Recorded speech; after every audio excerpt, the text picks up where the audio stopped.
Right now, move the camera. So move the camera, you're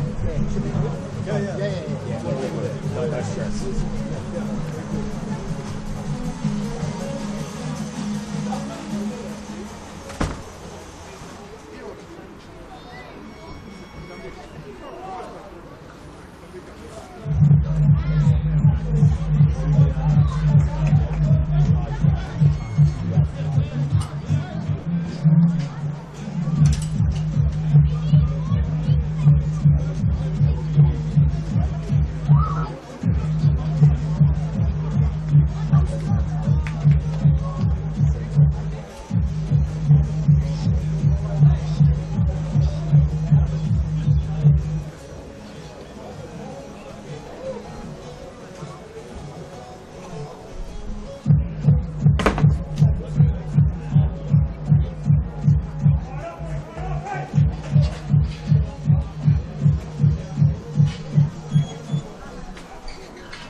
Well done, Vince.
Good afternoon. And welcome to Petty's Reserve for this relegation six-pointer. Manningham United up against Moreland City. It's really all to play for these two teams today. Manningham looking to take one extra step closer towards safety, while Moreland looking to try and peg back the margin just a little bit and keep themselves hot on the heels of both themselves, Manningham and St Albans. My name is Nick Devano and I'm joined here once again by Nick Hughes for this game. Nick, it promises to be an absolute barn burner, so much on the line for both these two teams. It doesn't get much bigger than this heading into the business end of a season.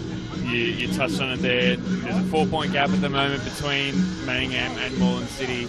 Still plenty of time. Nothing's going to be won or lost necessarily today, but a result either side could set up a massive finish for a potential winner. So it's going to be a huge contest. Both teams will no doubt be going after it, going out for the 3 points, and I'm sure we've got a cracker in store.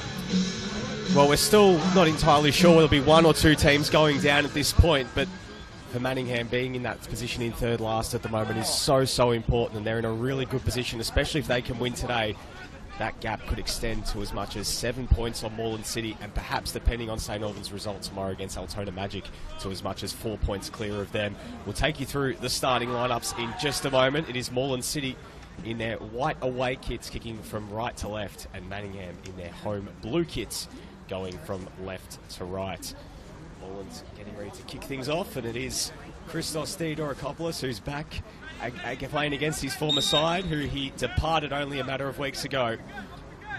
As we're underway here at Petty's Reserve, so much on the line for these two teams, just like where Manningham were a couple of weeks ago when they played St Albans. This very venue 2 weeks ago was Sands with the early effort and drags his effort wide, so a little bit attacking there from Moreland City, rounding out that starting lineup. They're unchanged from that 2-0 defeat against Hume City. Alex Condolian in goals. The back four of Matt Spall, Kurt Arob, Corey Thomas and Aidan Croucher. Further forward, Dean Waters, Curtis Miley and Diego Cuba.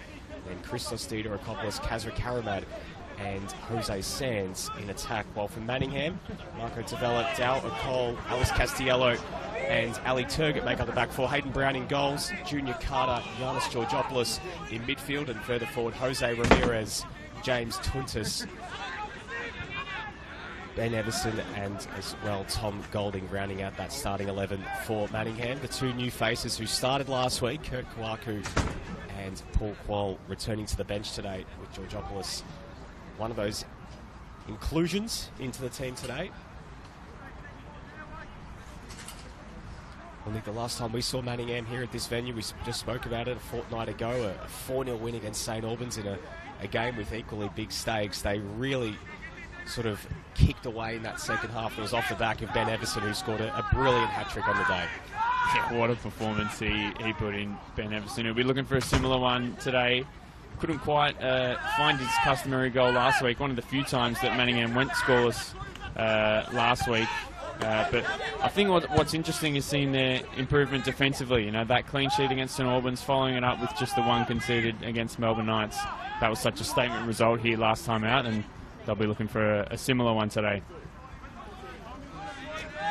Manningham undefeated in their last 3 games at home, draws against Green Gully and Port Melbourne, and that 4-0 win against St Albans. I mentioned as well, Nick, that they lost 1-0 against Melbourne Knights on the road. Their struggles have been on the road this year for Manningham. Their only win on the road came against Moreland City, a 4-1 win earlier this year. It was Christos Theodorakopoulos scoring 2 goals for Manningham that day along with Ben Everson. We'll be hoping that becomes a habit of scoring as the away team or for the away team in this fixture. But we spoke about it 2 weeks ago, that sort of mini league table, if you like, the mini round robin in the meetings between these bottom 3 sides. Moreland City very much on the back foot in terms of that battle. You know, Manningham come in with the win here, split the meetings with St Albans. So if Manningham can do the double over Moreland City, will be massive for them. Of course, Moreland City is still yet to win a game away from home in the league this year. They technically have a win to their name by courtesy of Avondale fielding an ineligible player in that 5-1 defeat a few weeks ago, which was reversed to a 3-0 win to Moreland City, which boosted their hopes of survival, taking their point tally from 7 to 10. the wins this season, coming against Green Gully and Dandenong Thunder at home.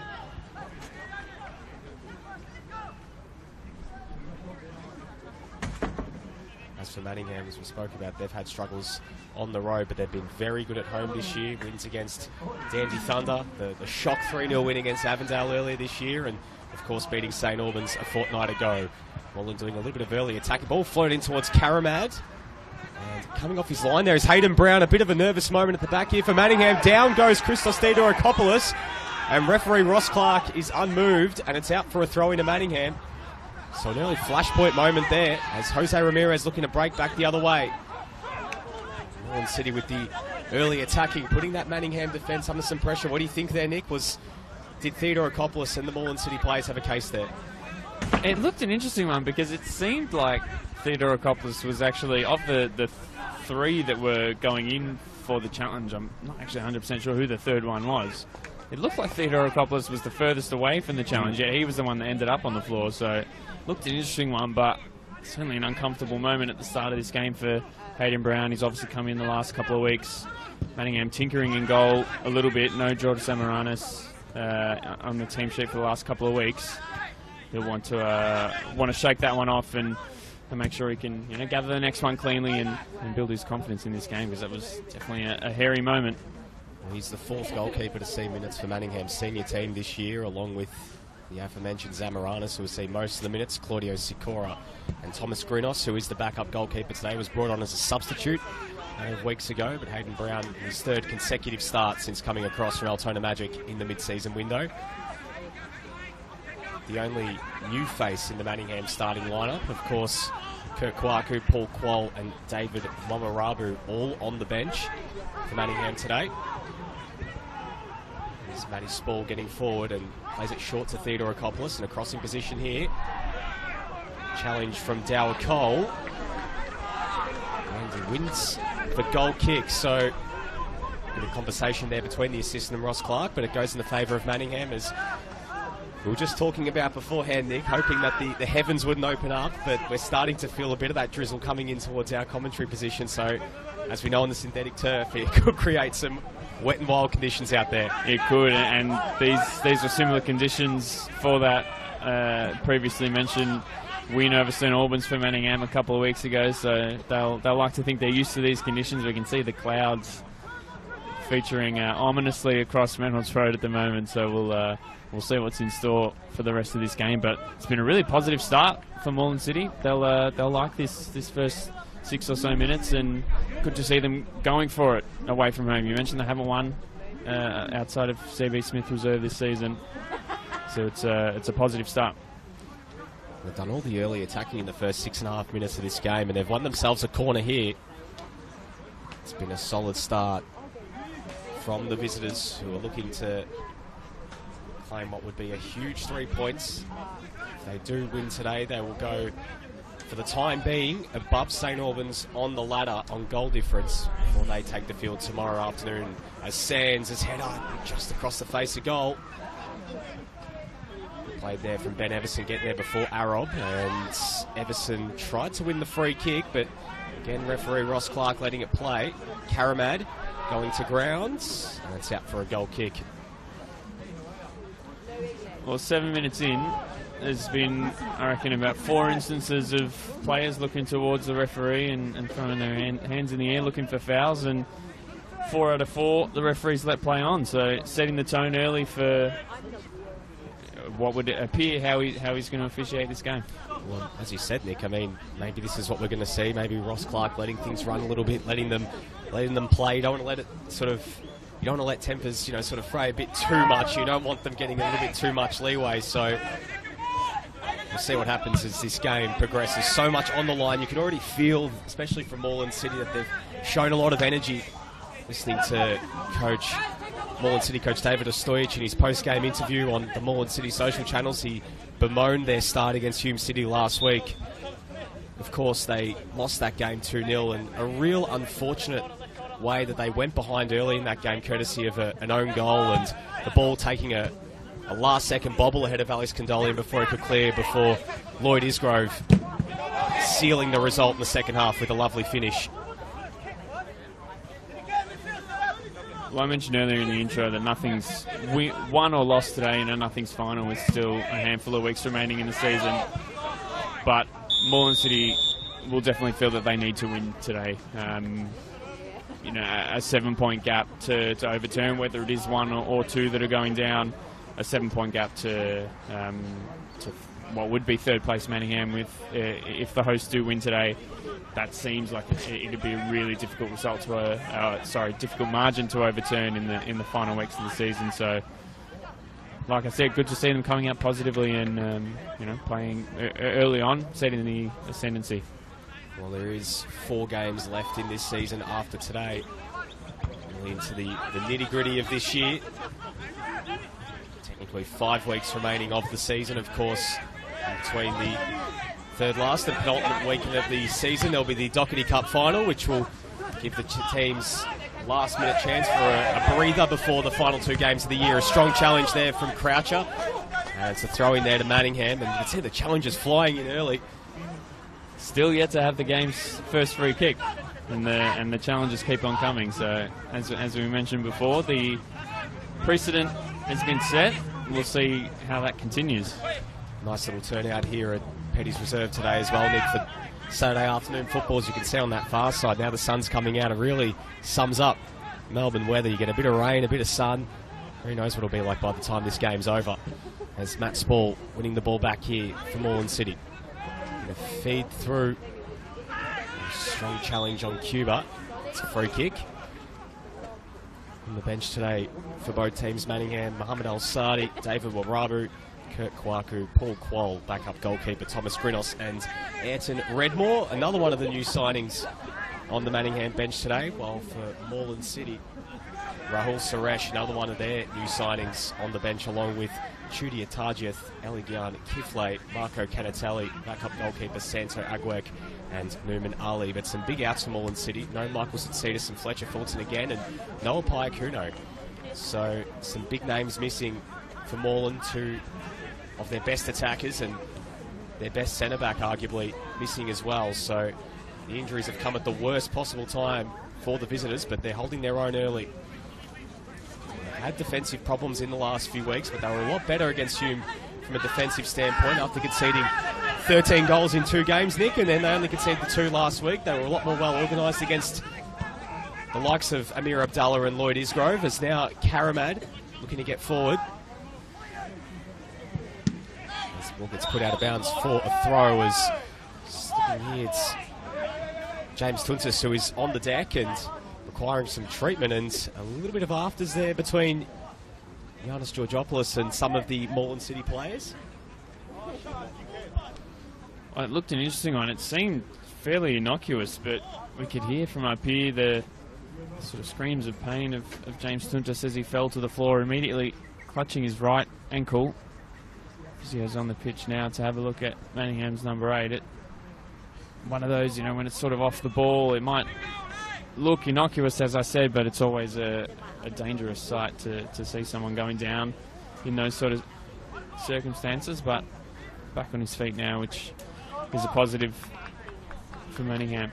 We'll see how the pleasantries go now if Moreland City are willing to give the ball back to Manningham after those little bit of afters. Get a sense that this game is going to be very, very spicy if these first few minutes are anything to go by, and it's going to make things super interesting as we go down the stretch, and both teams start to feel the pinch of what's on the line today.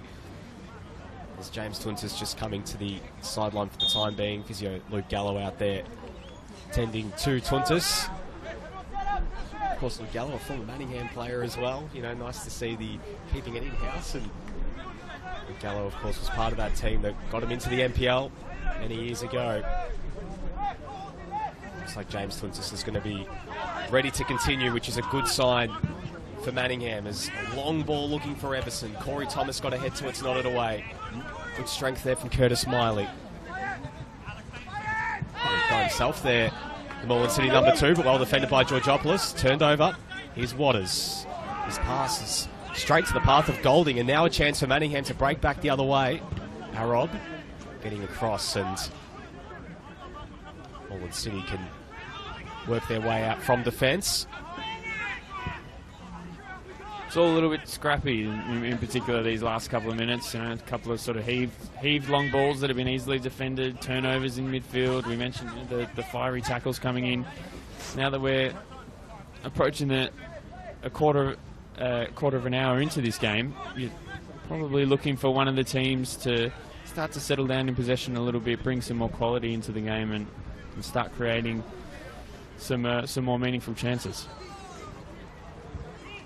A lot of it will be going through from a Manningham perspective through Ben Everson, who has 10 goals this season. He's 4 goals off Golden Boot leader Harry Sawyer. Of course, he'd be looking to make a bit of a late charge, and if he's able to replicate his feats from a couple of weeks ago, it will take him right up the Golden Boot charts. He's really come from nowhere in the last few weeks. A lot of what Manningham have done this season has come off his boot, of course. Their second highest goal scorer is the man chasing down Hayden Brown and Christos Theodorakopoulos, who scored 7 goals in the Manningham jersey this season. Here's Ramirez, well defended by the veteran Corey Thomas. Here's Waters. It's a play through one of Theodorakopoulos or Karamad. Karamad chases it down, does really well, and gets himself into a crossing position. All along the deck, looking for Theodorakopoulos, and it's cleared away. Georgopoulos helping it away at the last moment, but that ball just, the last moment, rolling past Theodorakopoulos, who couldn't make clean purchase on that one. Yeah, I think it was Jose Sands. Probably just got in his teammate's way. Good ball over the top, looking for Everson, and a bit of a dangerous moment there between Everson and Spall, but the high boot potentially, but it goes through to Alex Condolian. Yeah, touching on before that Moreland City chance, it was a brilliant touch, and just that classic push and run of a pacey winger from Kazra Karamad burned his marker in Ali Turgut and picked out what really would have been a good ball back towards the top of the box. Theodorakopoulos was arriving, but Jose Sands just got it in his way, and they got a little bit tangled up, and Manningham back the other end. That's what they do so well. They can punch on the counter. Looking for that long ball over the top again for Everson, which is interesting. That's a couple of times they've tried him long rather than what you would consider is his greater strength in dropping deep and linking the play through midfield. So far, Moreland have done well at curtailing his influence, but that was Everson's header who knocks it through towards Golding, but Corey Thomas did well to usher it away. Thomas slotting in at centre-back yet again this week with Zotsitas missing. Primarily plays as more of a number 6, one of the longest serving players for Moreland City, Corey Thomas, the Welshman.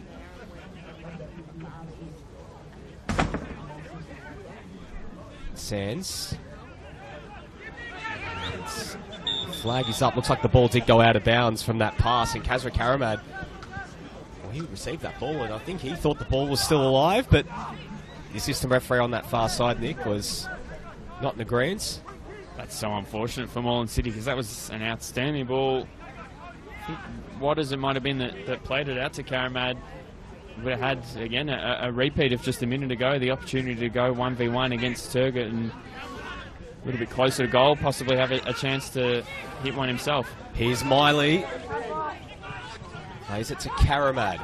In some space on the edge of the area. A few step overs. Feeds it short to Theodorakopoulos. Back to Miley.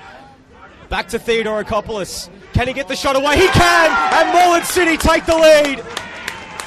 It just had to be Christos Theodorakopoulos against his former side.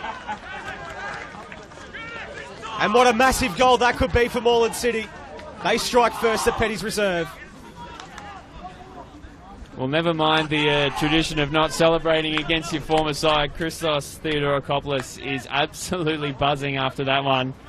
All eyes were on the Manningham bench as he ran over and leapt into the air. And what a finish it was. He had plenty of work to do. Got the little shovel pass from Curtis Miley in the box. Kept his composure. A couple of tight touches. And there's no stopping that finish. Rifled it past Hayden Brown and into the back of the net.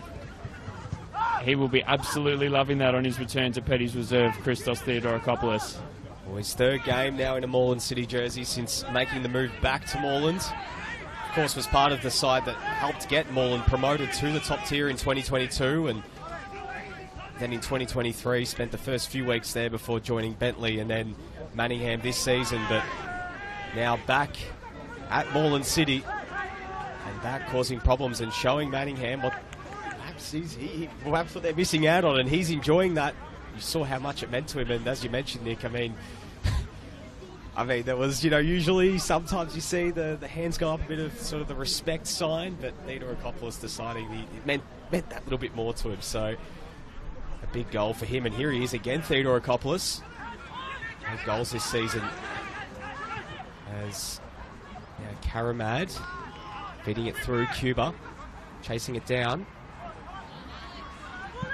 And Castiello putting the ball out for a throw-in. What a massive goal that could be for Moreland City in their hopes of survival. As you mentioned, a win today will take them above St Albans on goal difference and only a point behind Manningham on the standings. Of course, we don't know whether it's 2 or 1 team that goes down this season. All contingent on what happens next year with the national second tier. Theodorakopoulos played from Castiello, looking to get play moving and feeds it short to Georgopoulos, and immediately under pressure there from Waters, and the press has been very good from Moreland City early, and they're coming again. It's Cuba who lines up from range, and his effort just bouncing wide. I think the last couple of minutes have just shown Moreland City are up for this, and at the moment Manningham aren't, to put it plainly. I think even the goal, that was I think the second time that Manningham had allowed Curtis Miley to get a run through midfield. He just kept bursting forward, no one really shutting him down, and then there again, just too casual on the ball. Castiello into Georgopoulos, casual touch, not looking over his shoulder, and Moreland City, you mentioned that press, Nick, they're onto every ball at the moment, and they're staying on the front foot. Manningham need to find some composure, some quality in possession, and try and lift that intensity and match the visitors' energy at the moment. Here's Theodorakopoulos looking to feed through Croucher, and it's not a bad ball, but Brown coming off his line to meet it. Theodorakopoulos, he's up for this game, scoring the opener and looking to get involved in the interplay as well. It's Castiello going long, looking for Everson, and it might work here for Ramirez, who gets in behind. Chance for Jose Ramirez, digs it over the top, and forces it over the line. Jose Ramirez equalises, and that's exactly the response Manningham needed.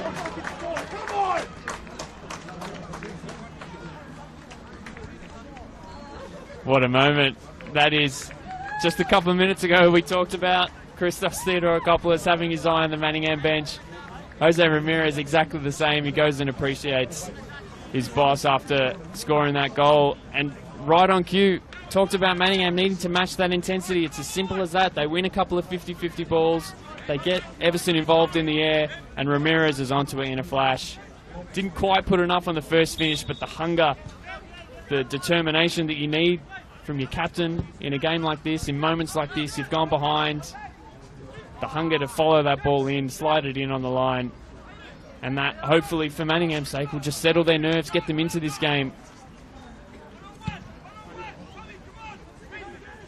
Well, it was a long ball, it was a flick down, and Ramirez, as you mentioned, Nick, showing all the determination to will that ball over the line. And in these games where so much is riding on it, I mean, in these relegation 6-pointers, all those 50-50 challenges, they just mean a lot more. And Jose Ramirez responding, and against the run of play, because Manningham were right up against it. They've been struggling to sort of play their way, which is playing a lot more ball on the deck and trying to knock their way through, but went a bit more route one that time and it worked. And now they're looking to go again. Here's Everson. Georgopoulos. Ramirez in some space, goes for goal, and shots blocked there by Corey Thomas. You can just see how that goal just in itself, it's such a simple moment, but it's changed the game already. Manningham suddenly, and it's the first time really they've connected a couple of passes. Ramirez up for it and searching for a second goal. A speculative effort, even though it was from outside the box. And this will really set up a tasty final 3 quarters of this match, I suppose, with 23 minutes gone. What a start to this game. I mean, neither side sitting back, both teams going for it, and hopefully It's the start of many goals this afternoon and a very entertaining contest for those here at Petty's Reserve, but also for everyone watching along here on the NPL Victoria YouTube page. It's a great afternoon of football, but so much, as we've spoken about, on the line. Fifth last game of the regular season for both of these two teams, and they want to make sure that they're in the top tier again in 2025. I don't know if you just caught George Karkoletzis' touchdown there. My goodness, killed the ball. Very impressive, and that's a good ball from Ramirez to Tuntis, but the flag is up. And we're just about to talk about good touches, Nick, but Jose Ramirez with a beautiful bit of work, but Tuntis just an inch offside. And these last few minutes have been all Manningham. Well, we mentioned Christos Theodorakopoulos being up for it. I think Jose Ramirez has come up now and raised his former teammate. It looks like a very, very tight offside call. Obviously, the finish didn't go in the end anyway. It's a battle of the number sevens at the moment. Theodorakopoulos and Ramirez, the two goal scorers in this game so far. And now Manningham can go again. Georgopoulos, Everson, a little flick, gets around another. Here goes the Englishman, feeding it out wide to Golding. Everson off is short. Golding going to ground, just got shoved off the ball there by Matt Spall. And it looks like it actually went out of bounds, and it's going to be a throw into Moreland City. And for a moment there, Ross Clark was going to pay a free kick to Tom Golding, but it's going the other way. Yeah, well, I think had that ball not gone out of play, seemingly right before that push, you certainly would have thought it would have been blown up for a foul. Pretty sure we're still going at only one free kick given in the first 25 minutes of this game, but that was some peak Ben Everson just there. You know, we mentioned a couple of times they've tried him long. That was really the first opportunity he's had to drop deep, pin his defender to his back, and put together some of those lovely touches that he's got in his locker. Karamad and Turgut lock up here on this near side, and Turgut staying front of the deck as Karamad goes for goal and just fizzes over the bar. He managed to get the ball out from Ali Turgut and have a go. And Moreland City against the run of play after Manningham started to exert their will in this contest. A great chance back the other way. That's been a big battle early on. Turgut at right back for Manningham and Kasra Karamad on the left wing for Moreland City. Karamad so far, you could probably say, has had the better of it. It'll be interesting to continue keeping an eye on that one. In that St Albans game, it was a similar battle with Turgut and Lucas Burns for St Albans as well. Obviously still playing slightly out of position, Ali Turgut, traditionally a midfielder, but has been sliding into that right back role with great effect in recent weeks. Tuntis looking to feed through Everson, but his pass was lacking a little bit, and Kurt Arob was there to get across. Condoin under pressure there and had to clear it away under immense pressure from Jose Ramirez. Here he is again. Ramirez. Tuntis. Still going, James Tuntis looking to get around Arob, but Arob did well. Now the one-on-one again here between Turgut and Karamad. Karamad did well to win it again. He's still going, Kasra Karamad. Just unrelenting as him and Castiello lock up, and that's a free kick awarded there to Moreland City. But Kasra Karamad having a huge impact early in this game. Yeah, Turgut was just slow to turn around and get after that ball, and Karamad had the determination and the pace to get after it and get there first. And he'll be looking to continue building on this performance, get a bit closer to the goal and try and create some chances for his teammates or a clear shot on goal for himself. Well, he came close a matter of minutes ago, Nick, to giving Moreland City the lead once more as a crossing from Cuba straight into the hands of Hayden Brown. But just goes to show the danger of Kasra Karamad, who was very good last week against Hume, but again just didn't have the final sort of delivery, that final effort on goal, which was just eluding him. But so far, causing problems for that Manningham defence. A very bright start for number 19 of Moreland City. Here is Turgut. Up the line looking for Everson. Foot races on between him and Corey Thomas, and Thomas did really well. Two of the veterans of this competition, Ben Everson and Corey Thomas. He's met plenty of times throughout their time here in Australia. Corey Thomas been at Moreland City the entire time. Ben Everson's played for the likes of Dandy City and Bulleen and Manningham now meeting against him again. Of course, he spent some time last year at Brunswick Juventus.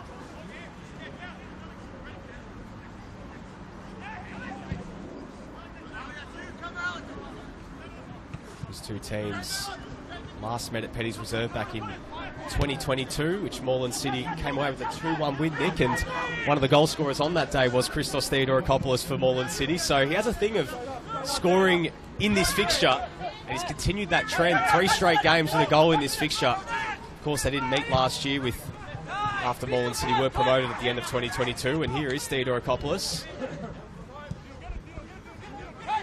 A little bit of Luis Suarez versus Norwich City. Yes. Number 7 on the back.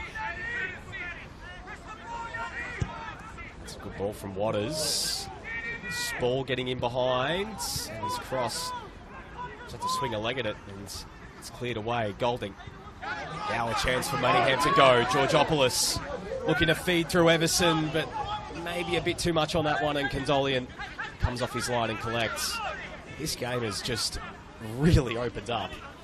It has. I think he had more time, Ioannis Georgopoulos, to drive through midfield, wait for one of those runners to show themselves as a bit of a clearer option. Just hanging that ball over the top for Everson to chase wasn't really ever going to be the ideal option for Manningham.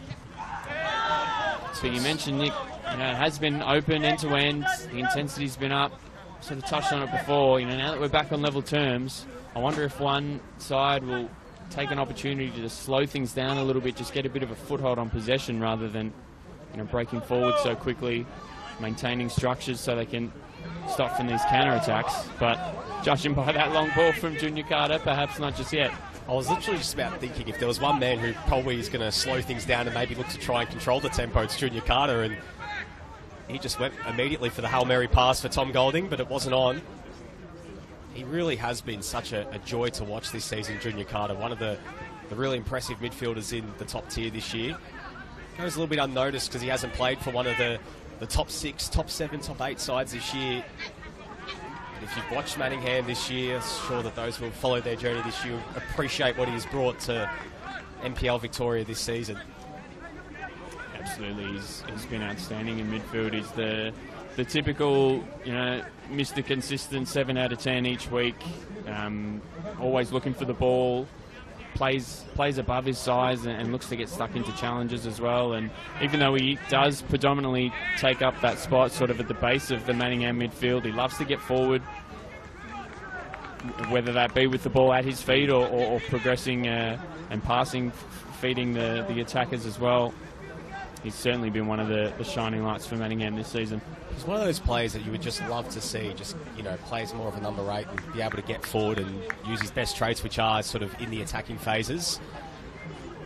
And we saw that signing of Kirk Quaker, who did start last week, who was predominantly a number 6. Is not starting today, and Carter did have a little bit more freedom last week, but Georgopoulos in the starting lineup today means that Carter's had to sit back a little bit more this week as Karamat and Turgut, the foot race is on. It's Karamat again who wins it. He's having a lot of joy early. It's a raking ball out towards Cuba, and it sits for Miley. And getting back was Georgopoulos, still going Curtis Miley, and the shot's blocked by Castiello. Picked up a good position there. Miley's unfortunate the ball just wouldn't drop for him in time to hit that volley first time. Did well to regain it and get a shot off in the end. There's Karamad looking to feed through Sands. It's a good ball. The Chilean is onside. Dower Cole got across and puts it out for a throw. Another one of those players, Nick, Dower Cole this season, has just been brilliant all year. You know that Manningham's sort of gun-ho sort of style of football has left them open at times in defence, but he's had some really solid showings this year. Even a couple of weeks ago against St Albans, Nick. Exactly right. Another one following on from Carter. We've obviously spoken plenty about Everson, and Ramirez has chipped in with big games too, but Dower Cole is just so massive in stature and and literally as well for Manningham at the back. Yeah, you mentioned that St Albans game. Got a very well-deserved goal and helped the side to a clean sheet a couple of weeks ago. And yeah, despite the poor defensive record for Manningham, there's another one of Cole that's just so important. And as they look to grind out results in these coming weeks, he'll continue to be huge for him. Here he is in possession. That ball just took a bobble in front of him and had to play back to Brown, who was under pressure from Karamad. Tuntas did well, used his body brilliantly, and his ball looking for Everson, and Arob's clearance back into the favour of Everson. Everson on goal! And he's done it again! Ben Everson! Goal number 11 this season! And Manningham take the lead. Just when it seemed it was past the Englishman, he did brilliantly to bring it under control and loop it over Condolian. And the Blues take the lead. A great turnaround from the home side. He is just irrepressible, Ben Everson. Big players, big moments. We talked about these games, these important relegation 6-pointers. Hat-trick 2 weeks ago against St Albans. He hasn't really been in the game as much as maybe he would have liked so far. But you give him a sniff in the box like that. What a delightful finish. Just clipped it over the goalkeeper. Straight into the bottom corner. I think he'd already turned around. As soon as he lifted the ball over the goalkeeper, he knew exactly where it was going. 11th goal of the season now for Ben Everson. And that might just be his biggest one. They've turned this around, Manningham, after a bit of a sluggish start. They get their talisman involved. And they find themselves in front. That's a huge, huge, huge goal for the hosts. And here they go again. Tom Golding chasing down Croucher. In a crossing position here, and he skips around Croucher. Still going Golding, but Croucher did well to make up for it and they can clear it away. And Manningham just got a pep in their step now, and that goal for Ben Everson takes him equal third in the Golden Boot race, along with Stefan Zini, Alex Salmon and Noel Bernarda. One behind Kieran Bramwell and Lloyd Isgrove, who have 12 apiece, and 3 behind the leader, Harry Sawyer. So making a bit of a charge here, Ben Everson, you never know. All of a sudden, all the things we were talking about or saying about Manningham, about that slow start, the first 10 or 15 minutes, the tide has just completely flipped. All those things we were saying about Manningham are now true of Moreland City. And even that ball across, it was a good idea and looked like it had decent shape on it from James Tuntas, but it went straight to Kerr Arob, and he should have dealt much better with it. Tried to flick it with his heel. And allowed Ben Everson to get in and score. Those little flicks and tricks that Everson's able to do, and he's so deceivingly quick. You know, you just had a sense the second he got a flick on it, it was so perfect. And he was able to do so well to chase it down, as he's done for so long here in Australia since coming across from England. Played from Golding, and free kick. Going in the favour of Moreland City. Now the pressure is on them. The visitors are going to have to find a way to respond, because they've been in this situation before where they've led in games and then the floodgates have opened. A few weeks ago against Dandenong City, they were up 1-0, Nick, and then they conceded and ended up shipping 7. So and the confidence has been low with Moreland City this year. Unfortunately, the floodgates have opened at times, but they've also had a knack of being able to stay in games. A lot of 1-0 defeats early in the year, but when the wins aren't piling up and the points aren't going your direction, it's so hard to pick yourself up off the canvas. But they have to do it now if they want any chance of turning this one around. As Theodorakopoulos whips it into a dangerous area past Arob, and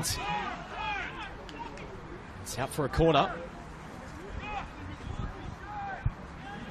Yeah, well, you mentioned Moreland City getting back, having that knack for staying in games and needing to get back into this one.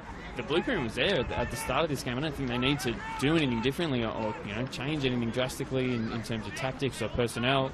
Just get back to that intensity that they showed in the opening stages of this game. Ball whipped into Arob, and he swung a leg at it, but it's out for a goal kick. Wasn't able to steer that one on target. Would have taken something spectacular from Kerr Arob, but really the 2 goals that Manningham scored, Nick, I mean, it's been off really their only 2 good chances of the entire first half. I mean, they've just been clinical when they've gone forward. Moreland City have had chances, but haven't taken theirs, and you can just see how deadly the likes of Ramirez and Everson are back the other way. That's exactly right. When you've got players of that quality, we've seen Manningham how good they've been in front of goal all season. Those players will always stand up in those moments, and as soon as you give them a sniff, they'll certainly take it. Karamad, Miley, Feeding it out wide. Strong challenge from Tavalla. Jopless getting across to help out Cuba. Holding it up there for Moreland City, and Manningham give away the throw.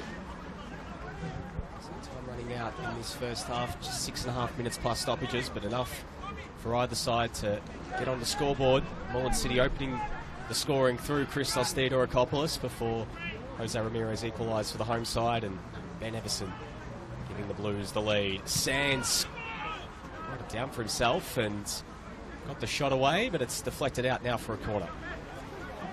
This is a good little spell of pressure now. A couple of set pieces, just keeping the ball in and around the box.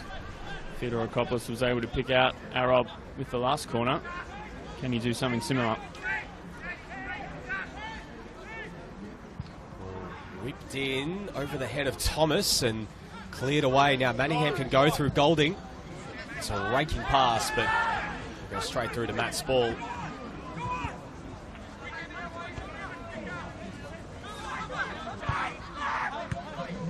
Cuba. Interesting for Moreland City. It looks like they might have tweaked. He's on the ball now. Kerr Arob appears to, he might have moved out to right back with Spall coming back into the centre of defence. Potentially they're going for a little bit more speed in the heart of the fence, Nick, because that's where they've been caught out on 2 occasions, and that's a good challenge from Jose Ramirez, because here go Manningham again. Thomas just getting across, and Everson was waiting. It's the last player you want the ball rolling through to from a Moreland perspective, and here he is again, Ben Everson. Looking for Golding, but well played from Croucher. Golding was offside.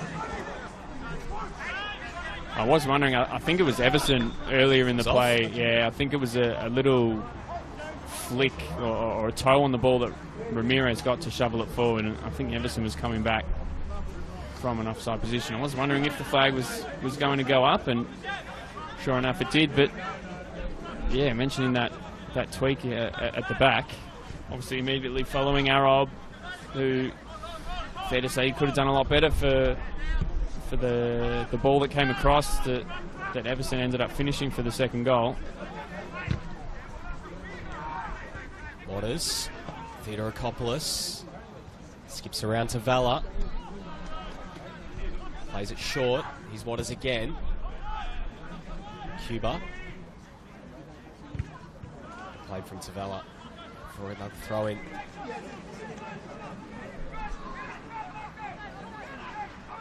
You mentioned the turnout here at Petty's Reserve.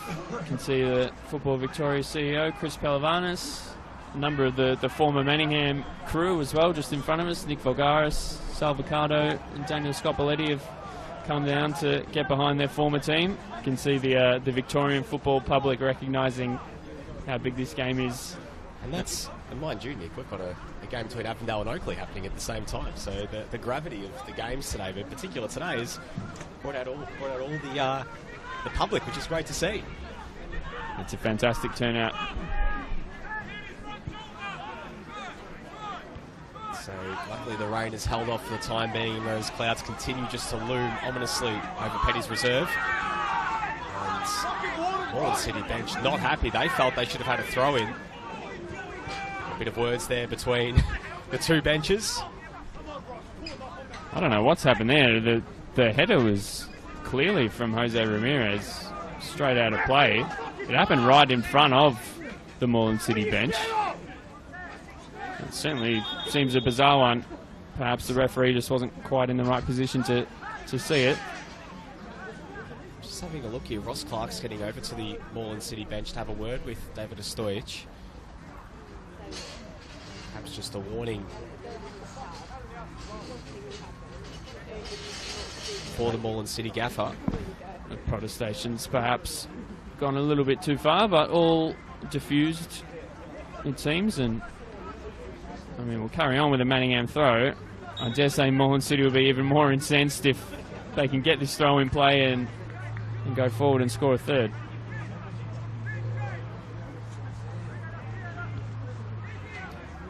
Though, Nick, it does look like that change in system is certainly happening right now, with Arrowbert right back and Spall coming in centrally, and perhaps Curtis Marley sitting back a little bit more as well.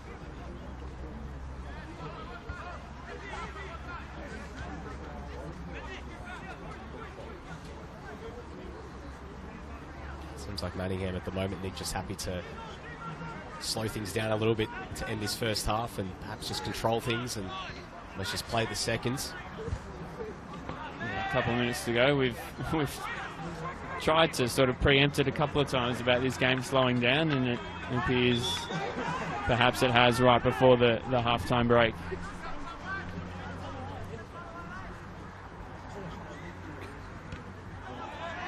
Things are set up brilliantly for the second half. Both teams, you expect, especially from a Moreland City perspective, will be throwing everything at this one. Here's Castiello. Finds Golding. Ramirez. And a feed through Georgopoulos, but well defended again by Curtis Miley. He's looking to get forward here, but Ramirez does well to pickpocket him and still going here, Ramirez. Miley did well to make up for it. Under pressure immediately there from Jose Ramirez, and they win the throw-in. It's been a very, very impressive turnaround from Manningham, considering how they started this game, Nick, when they were behind. They just couldn't get into their rhythm, and ever since that Jose Ramirez goal, they've just been all over Moreland City. Yeah, that was another really tight look in behind. Ramirez threading it through, and Golding and Georgopoulos were both onto it. Perhaps the better option might have been over to the left. It was Tuntas and Everson had a 2-on-1. Moreland City right at the last minute able to clear. Here's Everson playing through Ramirez. A bit too much on it, but Ramirez did well to keep it alive, and Kerr Arob was there to help it away. Now Theodorakopoulos. Can Moreland City spring into life back the other way? Theodorakopoulos backs himself against Everson. 2 minutes of added time to wrap up this first half. Can Moreland create one more chance here? Here's Cuba. Carter getting across and does well. Good little battle there on that far side, and Junior Carter will win the free kick, and a bit of afters here between Dow Akol and Diego Cuba. Across comes Jose Sands as well. Just a bit of frustration seeping in. Yeah, I think so, and we touched on the amount of challenges that have been allowed to go with play resuming. It's all well and good, you know, we like to see a free-flowing game, but there's a point where players start thinking, all right, well, how much leeway can I get here? How far can I go before the whistle is blown? Certainly looked like there could have been a couple of fouls in that passage of play. And then I think there was a bit of a height difference between Dawakol and Diego Cuba. Well, I think Dower Cole's just been booked as well for seems like it. The shove on Diego Cuba. I think Cuba might have put a little bit of mayo on that one, taking the opportunity to fall back into the fence in the far corner over there. Just waiting things to clear up here before play resumes. Only a matter of minutes remaining in this first half. You think that this added time will be... So we're already in added time. You think that the time it's taken to restart play will be added on top of the 2 minutes that was allocated by the fourth official, as Junior Carter will get things moving again.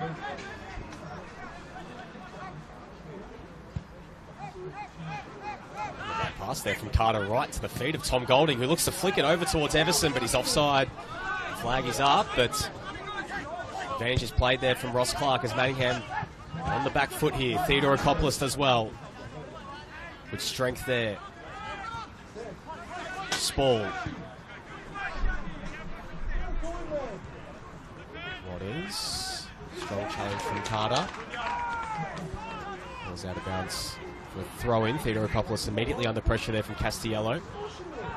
Marley just turns it over. Now Tavalla looking to spring Manningham into attack back the other way, but Matt Spall getting back.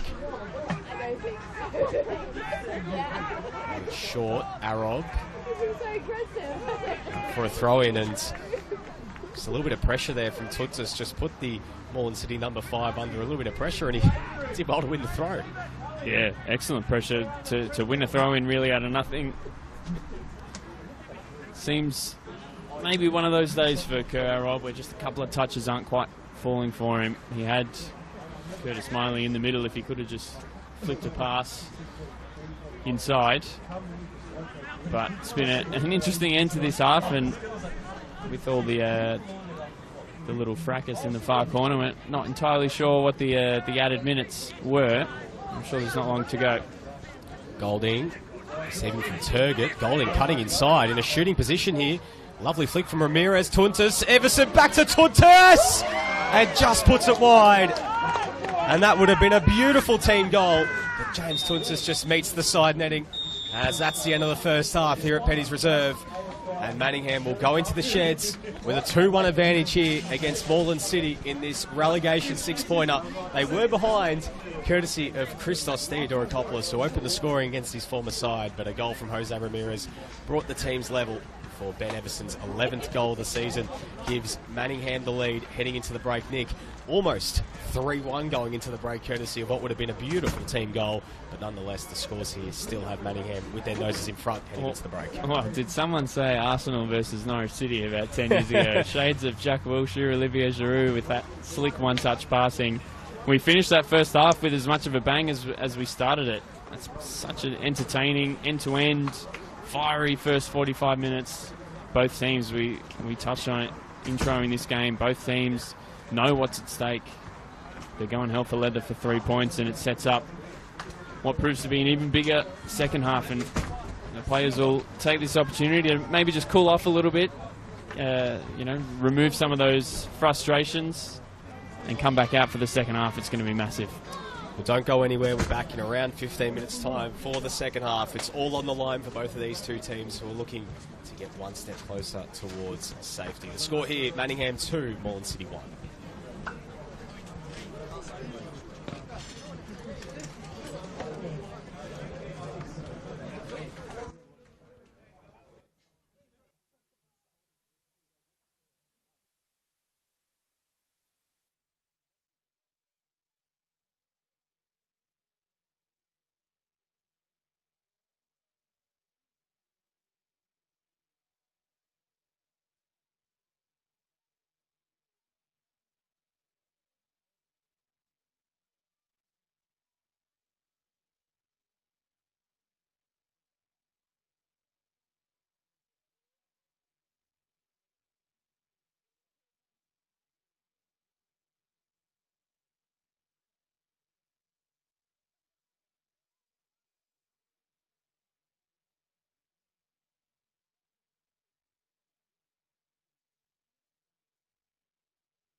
Welcome back to Petty's Reserve for this NPL Victoria Round 22 fixture between Manningham and Moreland City. It is Manningham 2-1 ahead. So much on the line for these two teams. A relegation 6-pointer. And the last of the meetings between the bottom three sides who are all vying for survival and a place in NPL Victoria in 2025. Of course, we don't know how many teams are going down, whether it's 2, whether it's 1. But being in that third last position is just so imperative, which Manningham are currently in. And on the live ladder will go 7 points clear of bottom place Moreland City if this result stays, and 4 points clear of St Albans, who are in second last. Nick Devano, Nick Hughes here to take you through the second half. Nick, it was a helter-skelter first half. Moreland hit first, but Manningham bounced back and took the lead going into the break, courtesy of 2 very nice goals from Jose Ramirez and Ben Everson. Yeah, helter-skelter is a perfect way to put it. It was breathless that first 45 minutes. Moreland City started the better. As soon as Manningham equalised through Jose Ramirez, seemingly out of nothing, the home side got back into the game. Moreland City seemed to go back into their shells a little bit, succumb to the increased intensity that Manningham were bringing.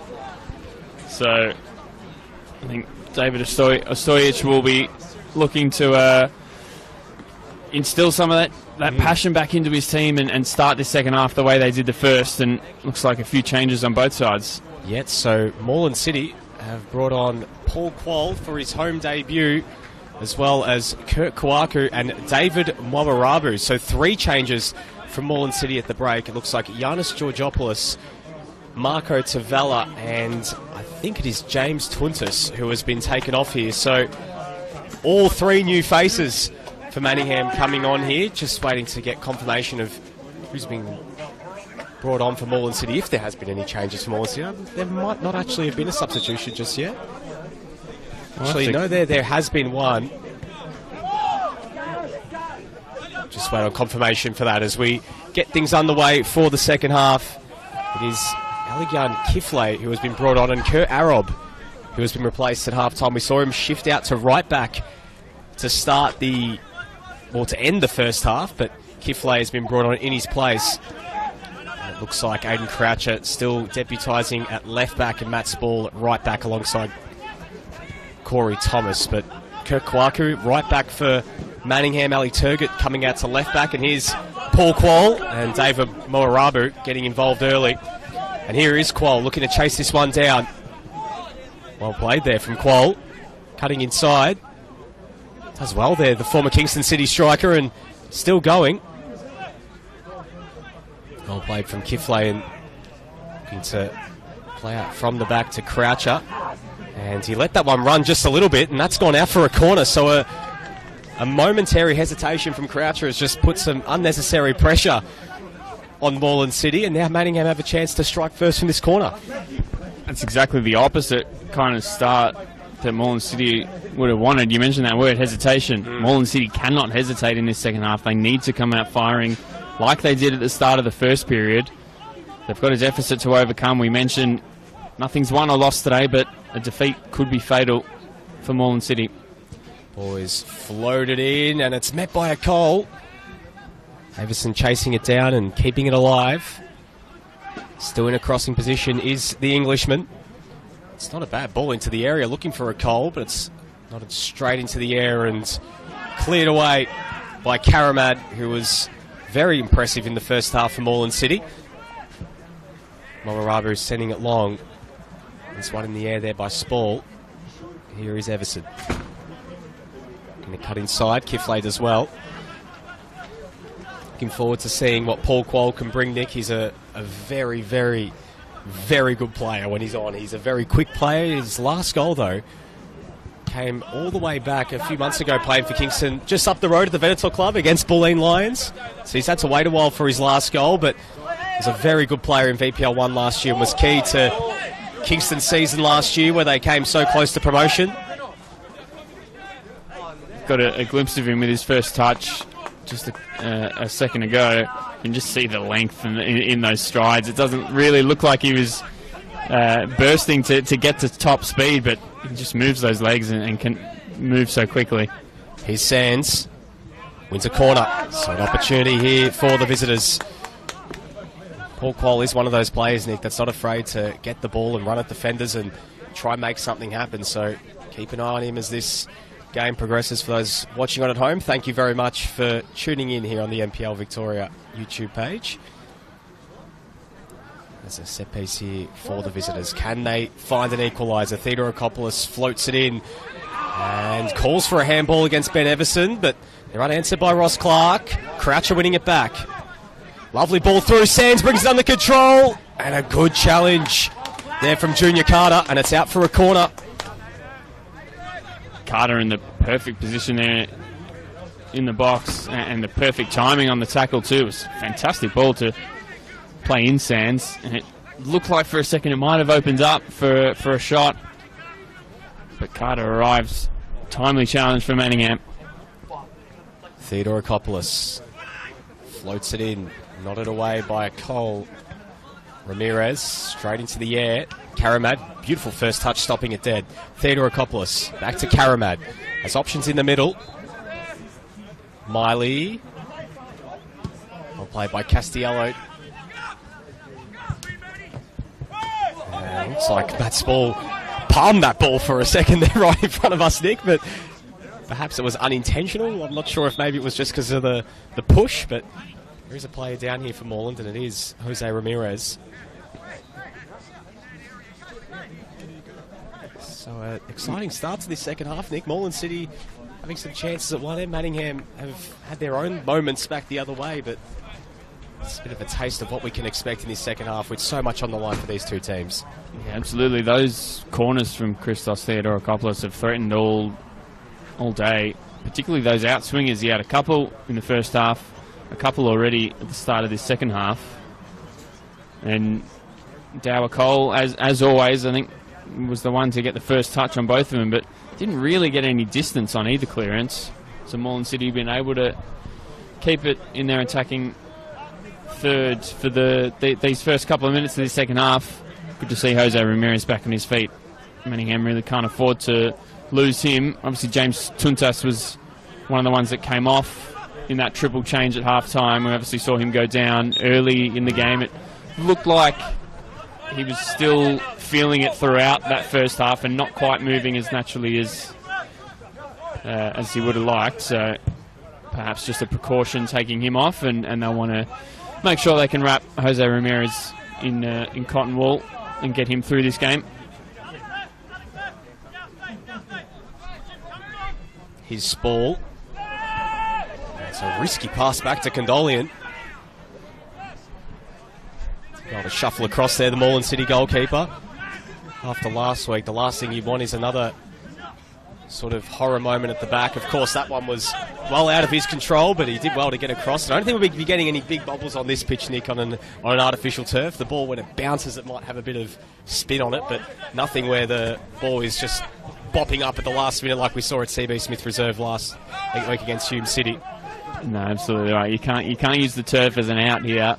It's a pristine surface when the ball's on the deck, and of course there's no threat, it seems, of the rain that we thought we might have faced early when there were a couple of sprinkles, but we'll obviously see how that progresses. And interesting looking at, obviously with changes on either side, interesting looking in particular at Manningham's structure out of possession. We've touched on Junior Carter obviously playing at the base of that midfield, having those sort of flary qualities that would perhaps suit him playing a bit further forward. But again, it looks like they're keeping him screening that back four and really sort of on his own at times. You can see David Murawabu taking a couple of opportunities to press high. Played by Jose Ramirez. Corey Thomas actually kept that one alive in the end. I think it was going out for a corner. Here's Moarabu looking for Qual. Kifle did well. Everson got a foot in.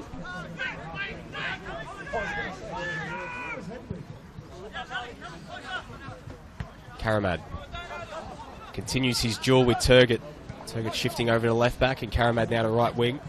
Perhaps that's by design with Turgut moving across as a free kick awarded here to Moreland City. Still on the bench for For Moreland City is Marco Canatelli, who is an attacking option, as well as Chudia Targeth. You'd think we'll get a call upon at some point. Here's Theodorakopoulos, well defended by Castiello. Did well physically to knock the Moreland City number 7 off the ball. Qual. Just happy to settle things down. No rush to get play moving again. Turgut, lovely pass through the lines. Here's Qual. The run comes from Golding. Instead opts to play it short to Ramirez. Kwaku in support. Feeding through Golding. Does want to chase it down. Keeps it alive. Now Moreland City can break back the other way. Castiello out for a throw. There's so much space in the middle of the pitch in this game. Qual had an island all to himself when he received that pass from Turgut. Perhaps not quite ambitious enough or quick enough to notice and recognise how much space he had and look to use that pace we were talking about and drive forward. But that'll be interesting to see. You know, as this game, you would think Moreland City will continue to stretch, play further forward, commit numbers forward. So it'll be interesting if they vacate numbers from the middle of the pitch. Manningham have strengthened that area now with Morabu coming on next to Carter. We know their quality. So that midfield battle will be certainly one to keep an eye on. Of course, this is one of the 3 p.m. kickoffs here in NPL Victoria today. Of course, we had a 1 p.m. kickoff over at Green Gully. South Melbourne coming away with a 1-0 win against Gully, which bolsters their hopes of securing the premiership, and Gully's finals hopes taking a big hit there. Avondale Oakley 1-1 over at Avenger Park. Both teams battling really for second at the moment, but it is a logjam with Hume City and Heidelberg hot on their tails as well. They recorded wins yesterday against Melbourne Knights and Dandy City respectively. And one more game today, Dandy Thunder against Port Melbourne at 7 p.m. over at George Andrews Reserve. Massive game for the Sharks. They can go back into the top 6 with a result. And then tomorrow, St Albans against Altona, which I'm sure both these two teams will be keeping an eye on over at Churchill Reserve. Here's Kwaku. Golding feeding through Everson. Going to get around Thomas, still going Ben Everson. Goes to ground inside the box. No penalty. I think there was just enough ball on that challenge. It was very, very close. Everson, we know how well he can shift the ball between his feet. Golding going to get around Thomas. He goes to ground, but there's good body work there from Corey Thomas.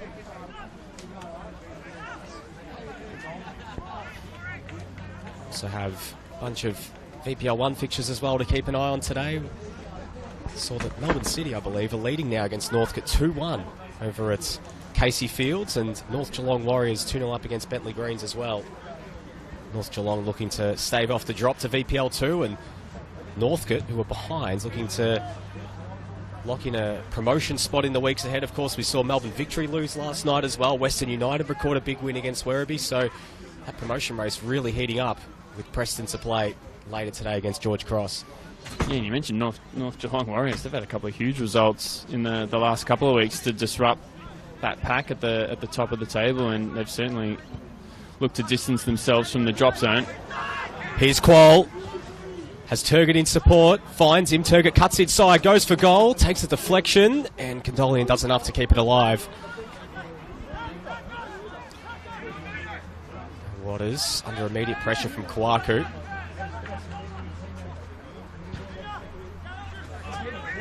Well played from Castiello. Akol. Just play it back to Hayden Brown, and after a bit of a busy few moments to start this second half, Nick, it seems like neither team has really been able to test either of the goalkeepers. It's been a lot of play between the boxes, but nothing too much inside the areas. Yeah, definitely. Obviously, Manningham with the 1-goal cushion, they'll know that they don't necessarily need to press ahead and look for more goals, but when Everson's on the ball... Here he is, Ben Everson. He's looking for his second, but Corey Thomas getting across the last moment to clear that one away. Theodorakopoulos couldn't keep it alive. It's out for a throw. Here in front of us, Nick, both James Tuntis and Giannis Georgopoulos taking their leave for the day. Obviously, they were subbed off at half-time, and Do you wonder if maybe that injury we spoke about, Nick, maybe it flared up a little bit when, got a little bit cold at half-time and maybe was feeling it a bit more, and George Karkaletsis with big games to come just didn't want to take any risks? Yeah, I think so. You can see James just in front of us, chatting to a couple of people on the fence. Obviously, hopefully it's nothing too serious and he can get himself up for not only next week, but this last month of Manningham's season. Giannis Georgopoulos has missed a lot of football as well. Nick only made his return a couple of weeks ago, so maybe it was a sort of a load management sort of thing for him heading into the last month of the season. Such a key fulcrum in the midfield for them, but when they've got now David Moarabu and Kurt Kwaku and Co coming in, you can afford to rotate the pack a bit when you've got that quality on the bench. Here's Everson. It's around Spall, and he has Carter in support, but instead goes for Ramirez. He let it run for Golding. Getting back was Cuba. I thought he might have tried his luck, yeah, to be honest. When he initially got the ball, Everson, it looked like Condeleone was slightly out of position in the Moreland City goal. That sort of left-hand post looked open for a second, but Everson probably knowing that he didn't really need to test his luck in that kind of position. Qual and Karamag collide, and Qual does well to win possession, and Karamag with his arms all over Qual, and that should be a free kick to Manningham, but they let play continue. It will come back. As Karamag was basically on Qual's shoulders the entire time. How well did he do to just be so unbothered by that foul? He just kept going, and it looked like the whistle wouldn't need to be blown because the advantage would just carry him on, but obviously pulled back for the free kick now, and it's a good early impact from Paul Qual. Here he is in possession again. Everson offering short. Well played by Miley, but Everson keeps it under his control. Turgut, Moarabu, Ramirez looking to back heel through to Everson. Everson, that's a brilliant save there from Gondolian. Still a chance for Golding. But the whistle's gone, and it's a free kick to Moreland City, but what a save from Alex Condolian. A beautiful bit of teamwork there between Ramirez and Everson. But that was some superb shot stopping there from the Moreland City goalkeeper. That's an outstanding and such an important stop from Alex Condolian. If you think 3-1 in that position, that time of the game with only half an hour remaining, that can be a dangerous scoreline, but he's so quick off his line and quick to spread himself. He needed every inch of his frame to stop Everson. It takes some doing, stopping Ben Everson one-on-one. What a save it was. Well, and looking to go back the other way, Karamad. Does he win the corner? No, well defended by Kurt Kwaku, and he wins a goal kick, but geez, what a moment that could have been there for Ben Everson. That really could have been the dagger. And who was it behind it for Manningham? As always, Ramirez with a devastating back heel through to Ben Everson. That would have been absolutely sumptuous goal, similar to that little bit of a one-touch passing that we saw right at the end of the first half. Well, unfortunately, we don't have the assist chart available on Sports TG before this game, Nick, but I'm sure that someone has been putting together a bit of an assist chart. Jose Ramirez would certainly be right up there this year for his work. He's just been brilliant, and that little play there was just a testament to his quality. That's a good ball through to Sands. He times his run well, and Jose Sands is in behind. Chance now for Moreland, and he puts it straight at Hayden Brown. That was the moment there for the visitors. But Jose Sands, who almost were waiting for the flag to go up, but he did time his run well. But he just put the ball straight at Hayden Brown, and that was a big opportunity for the Chilean. He slammed the turf in frustration. He knows what a big miss that was. Ali Turgut was too busy turning around and putting his hand up to the assistant referee. I think it was a combination of he and Dower Cole that was definitely keeping Jose Sands onside. We were just about right in line with that particular moment of play. And that's the kind of chance that in these tight games you really need to be taking. Well, you just were thinking back to that Ben Everson chance, and for a moment I was thinking, geez, could really come back to bite him if Sands was able to put that one away, and here he is again. Has the support from Cuba, but couldn't get the back heel through to him, and Turgut's there to clear it away. Everson trying to work Spall underneath it. Well played from Spall, but it comes back to Qual. We're going to take it himself here. Qual plays it to Everson.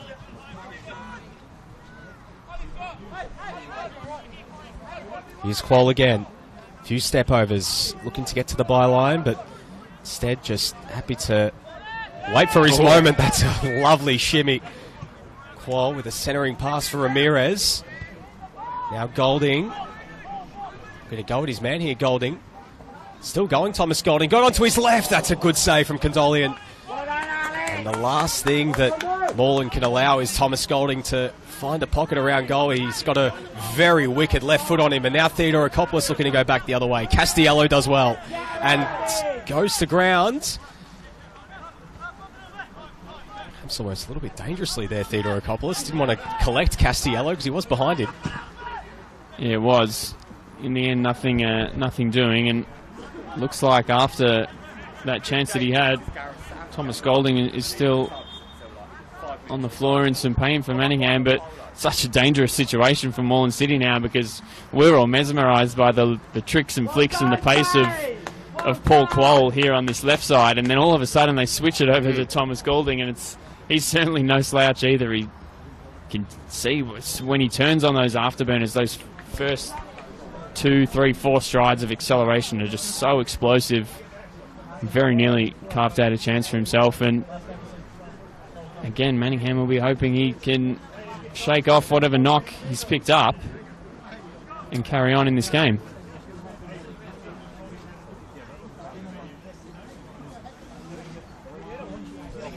So do wonder if potentially a fourth substitution is in the offing here for Manningham. Of course, they use the free window to make 3 changes, but they still have Mohamed Al-Sadi on the bench as well, who could be called upon as well as Ayrton Redmore. As Moreland City have made a change in the meantime, it is going to be Marco Canatelli coming on here, and I think it's the end of the day for, looks like, Dean Waters. So it's an attacking change here from Moreland. Marco Canatelli, who's a very, very interesting prospect. Saw him a few weeks ago against St Albans, and he was very dynamic. He has 1 goal to his name this year against Port Melbourne. He didn't play last week, but see if he can maybe swing the pendulum back in the favour of the visitors. And it does look like potentially Tom Golding's day will be coming to an end in a moment as well, and Manningham might be forced into a change, but they'll play with 10 for the time being.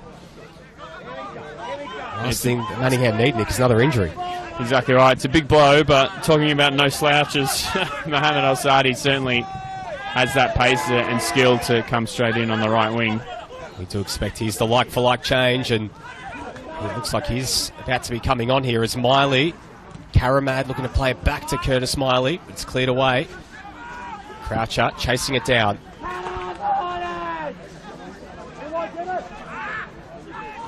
Turned over, and now a chance for Manningham to break, but it's Curtis Miley getting across and winning the ball back for the visitors.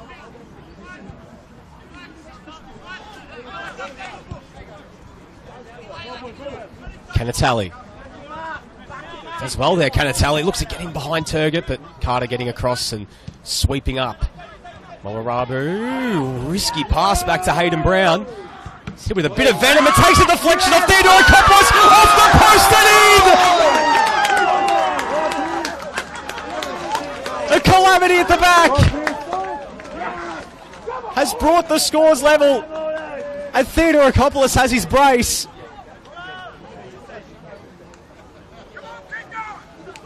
Oh my goodness.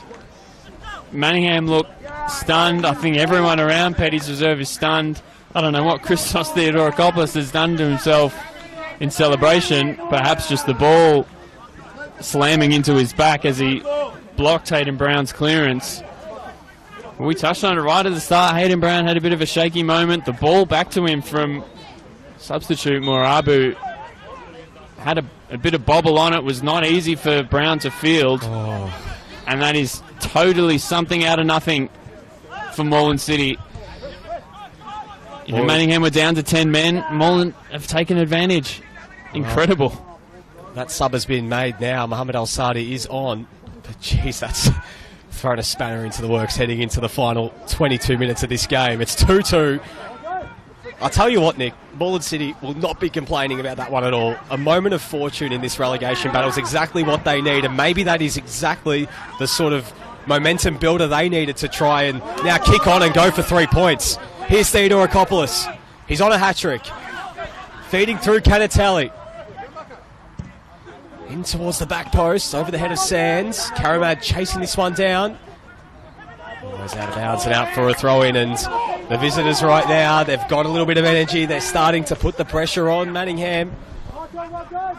How do the home side respond after that one? It's such an unfortunate way to concede, but perhaps a little bit of good karma after the goal that Moreland conceded last week, as now Miley winning it back. Feeding it short. Going for goal is Cuba, and it's off the crossbar. And Miley chasing it back down. It's been everywhere in the last few moments. Canatelli. Cuba looking to feed it through. Canatelli goes to ground, and it's a free kick to Moreland City. And a yellow card going to Ali Turgott. But Diego Cuba, so close to what would have been an amazing first goal in the league this season. Wow, this is incredible. Totally out of nothing, Moreland City equalising this game, and their tails are well and truly up. What an effort that was from Diego Cuba. It looked like it was going to loop in and creep underneath the crossbar. Aidan Brown was well beaten. Cannons off the crossbar in the end, but what about the impact Marco Canatelli has made in his first couple of minutes off the bench? We didn't really see anyone sort of test Ali Turgott. You know, we haven't really touched on it. He's a midfielder that was playing at right back who's now playing at left back. We know it's slightly unnatural for a right footer to play at left back. Canatelli's come on and really tested him. Cuba pops it in, and it's Turgott who got a head to it, and it was fair to say it was a stinger as well in these cold conditions, Nick. Definitely don't envy Ali Turgott in those situations. This is well and truly game on in these last 20 minutes. We have got some fun in store, I'm sure. Well, if you're watching on at home, buckle up, because it's going to be a fun finish to this game as Theodorakopoulos turns it over. Moarabu. Carter driving forward out of the midfield. Everson makes the run, and he goes to ground, and perhaps a professional foul there from Moreland City, because Ben Everson was making the run, as trying to take the free kick quickly was Moarabu. It was Theodorakopoulos who went into the book there. Yeah, I think so. He just pulled back Carter as he was streaming through midfield. You mentioned the run that Everson was making. It was a well-timed foul in the end from Theodorakopoulos, because I feel like if Carter had another second to set himself and get his eyes up, he could have slid in his number 9. We mentioned that chance that Everson had before. Potentially Manningham coming to rue that after the chance that Sands had. Ramirez floats it in, but it's over the heads of everyone and out for a goal kick. But yeah, what a moment that was, that chance from Everson, the great save from Condolian, making himself big at the last moment, but how it's just swung the pendulum in the last few minutes.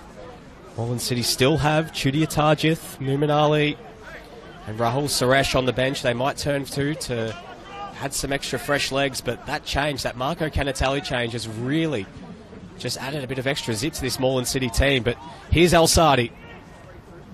Plays it short. Moarabu. Ramirez. Goes for goal. Jose Ramirez. And Condolian did well. Good stop and collected on the second attempt before Qual could get there.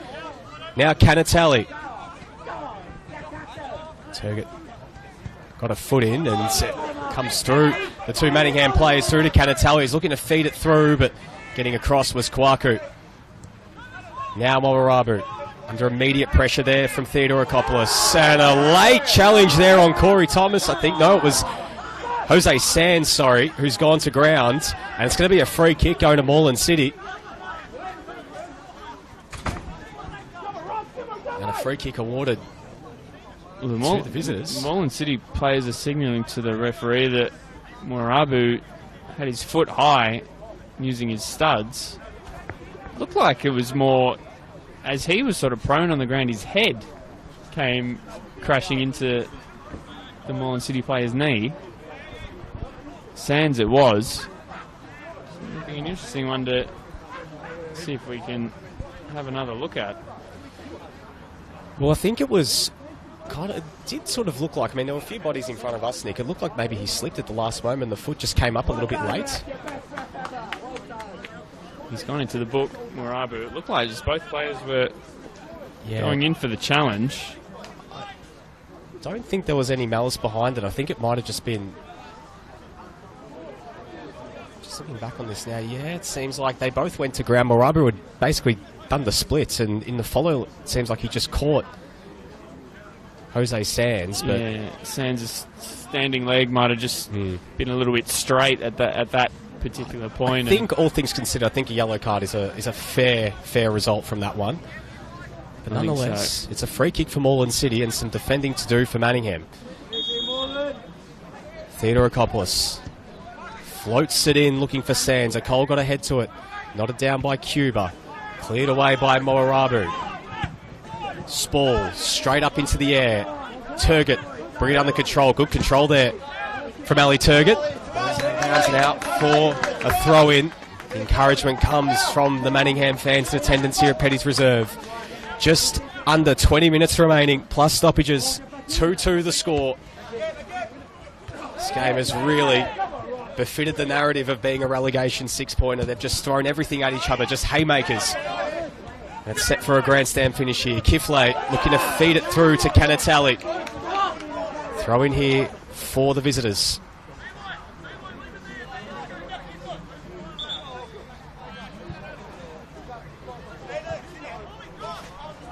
I think we can throw composure out the window for these final 15 minutes. I think we're set for plenty more intensity and tough challenges and end-to-end play as we've seen all day.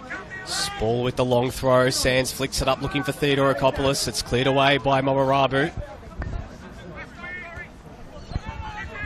Castiello. Well played there from Croucher. Kwaku wins it. And now Ramirez. Here go Manningham back the other way. The run comes from El Sadi. Thomas getting across just in time and putting it out for a corner. Key intervention before the Manningham substitute could chase it down.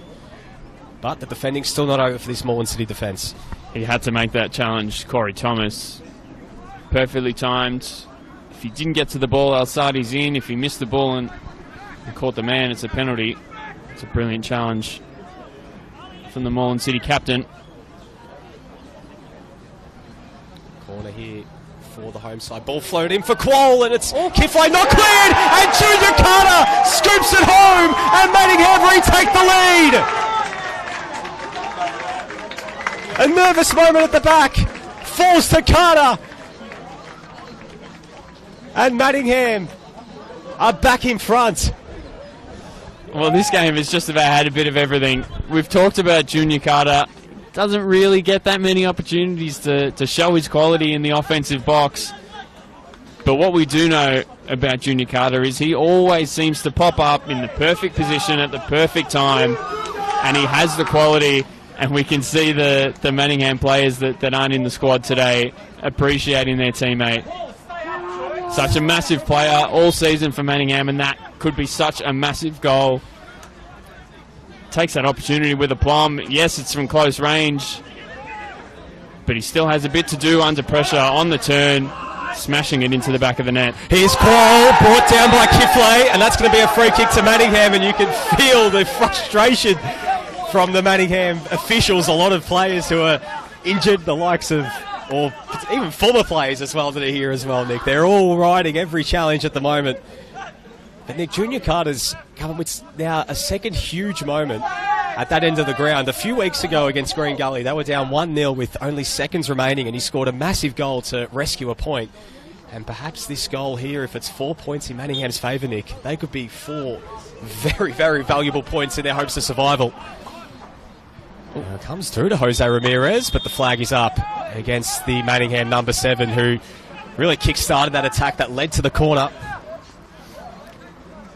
What about the contribution that the subs have had to this game as well, both in a positive and a negative sense in a way for their teams? You know, David Moarabu off the bench gives his goalkeeper the dodgy pass that results in the freakish Theodorakopoulos equaliser.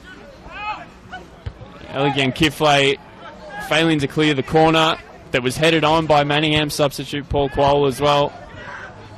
But also the impact of Marco Canatali coming on as well for Moreland has just been great. And as you can see, Nick, it looks like Kirk Kwaku and David Moarabu have swapped positions. Kwaku back into his natural role in midfield and Moarabu going out to right back. So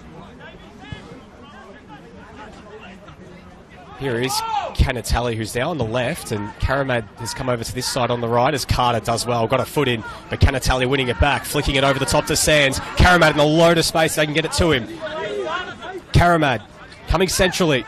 Quoll getting back to support Turgot and did enough. Now Manningham can go. And the pass just waited enough there, and Croucher was able to get across. Miley, nodded away by a Cole. Everson, flicking it over the top. Here's Quoll.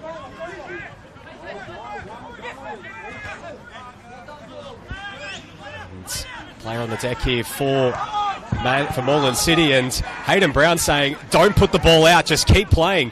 Hayden Croucher still prone. Carter. Ball whipped in, looking for Everson at the back post. He brings it down, and Kiflay with a huge interception. But it comes back out towards Quoll, and putting out of bounds is Theodorakopoulos. So now Hayden Croucher can get that treatment. Oh my, what a ball that was from Jose Ramirez. I can't believe Ben Everson didn't take it first time. The form he's in, obviously already scored one today.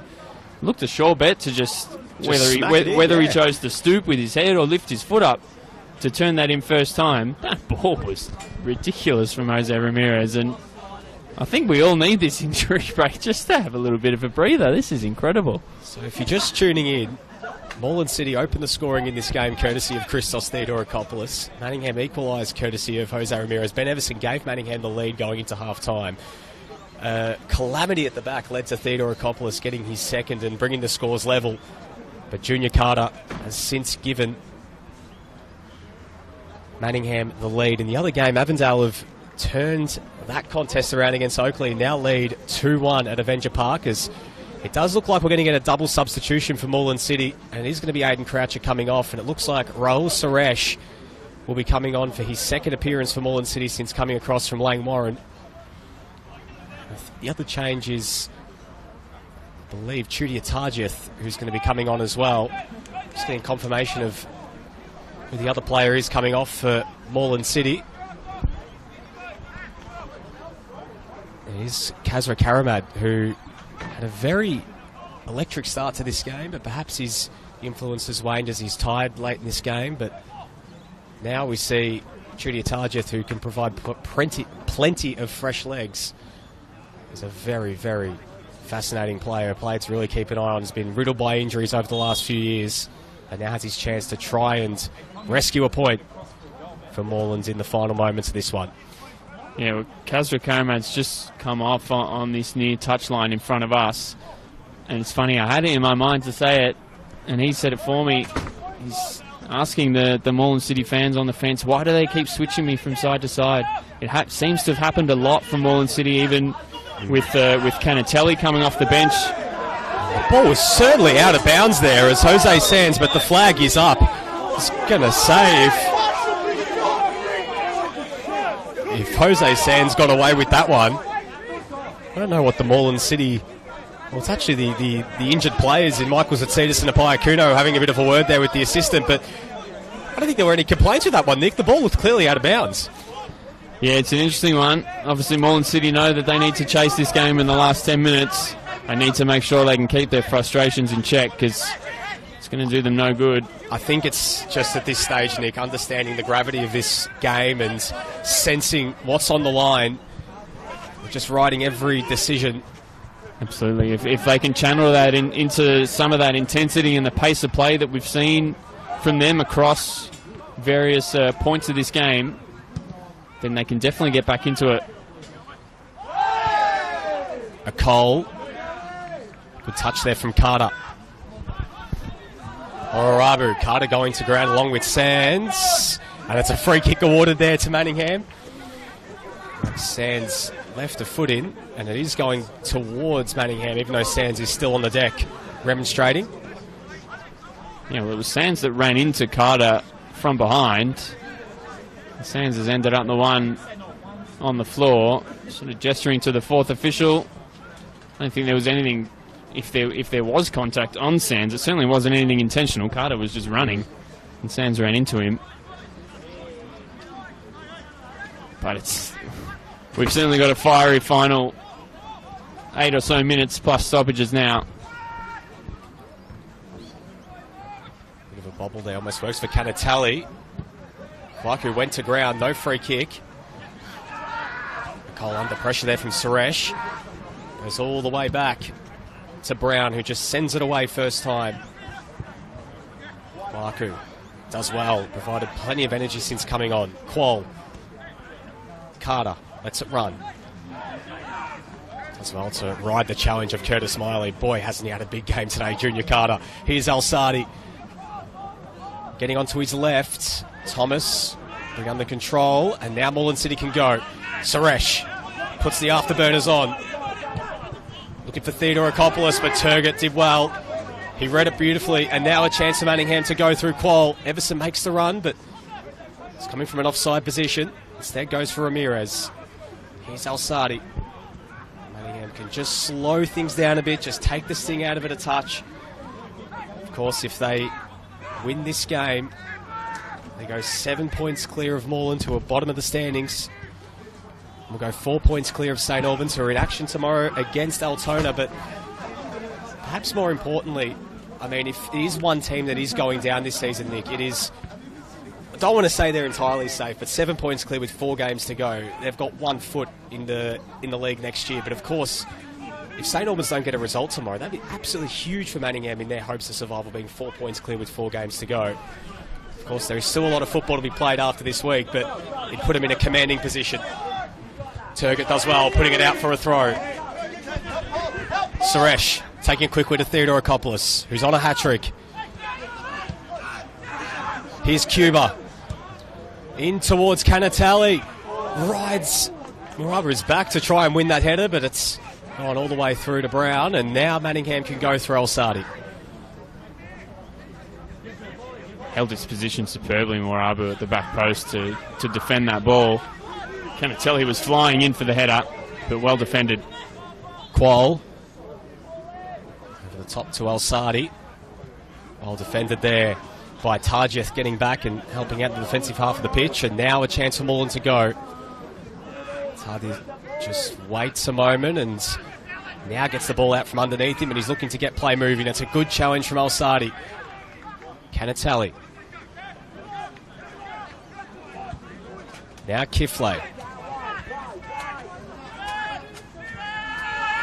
And then just corralled and forced to go back to Matt's ball.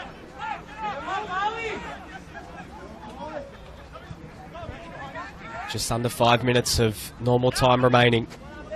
Still Manningham lead 3-2. Is there another twist in this game? Moreland led. Manningham turned it around, retook the lead. Moreland equalised. Manningham back in front, courtesy of that goal from Junior Carter. Here's Thomas. Canatelli looking to flick it over the top. Big challenge there from Morabu, and it's out of bounds, and it's a throw in here for Manningham. Manningham certainly don't know how to sit back, do they? They're still getting in the faces of the Moreland City players, pressing high. They're not resting on the ball and looking to just keep possession. They're pushing it forward with the pace of their wingers, and Everson chasing things in behind, and maybe now we'll see him take this thing out of the game with this change. Well, will be Ben Everson who'll be coming off. He's put in another big shift today. Another goal for him. 6 goals in his last 5 appearances, up to 11 for the season. And Ayrton Redmore, the centre-back, coming on, so definitely looking now to shore things up defensively. And Ayrton Redmore, who is an absolute man-mountain at the back, Nick. And I'll tell you what, there's a lot of tall timber down there to try and deal with any sort of direct threats that Moreland City go with. Yeah, you can just see his height. Either... It's a good ball over the top for Qual, and he just couldn't bring it under his control. Yeah, either side of Castiello, Manningham now have the height of Redmore and Cole. The 2 midfielders buzzing about in front of them. Maybe this is now the time where they'll take this opportunity to take a bit of this thing out of the game, and it looks like Ali Turgut sliding in to that midfield as well. Obviously having deputised in both fullback positions throughout the game. He's had a very good second half, I thought, Ali Turgut. I mean, you know, considering he's been playing out of position all afternoon as a right back and as a left back, and Ramirez does beautifully, and he's still going, but Miley held his ground. Now Moreland City can go. Ramirez, a bit late with that challenge, and that's going to be a free kick to Moreland. Just happy to take a few extra seconds and perhaps just delay the restart as he receives the yellow card. I think he's happy to take a slice of cheese there, Nick, if it just means curtailing that attack for a moment. I think so. I think it was, partly stopping Moreland City's attack, partly a little bit of frustration because I think he might have realised he didn't need to make that little 360 pirouette. He could have just kept running into the box, and he had the space. There's the height of Ayrton Redmore in plain sight, winning that header. He's an absolute beast down there at the moment. There's not going to be many players that go toe-to-toe with him from a size perspective, Nick. Absolutely not. I feel like I can reach out and touch his calves to swim out. So up next we'll go through those games in just a moment. What comes up next in the final month for these two teams is ball whipped in from Cuba. Tajiev on Moreland City level. Chudia Tajiev with a huge goal for the visitors, and it's 3-3.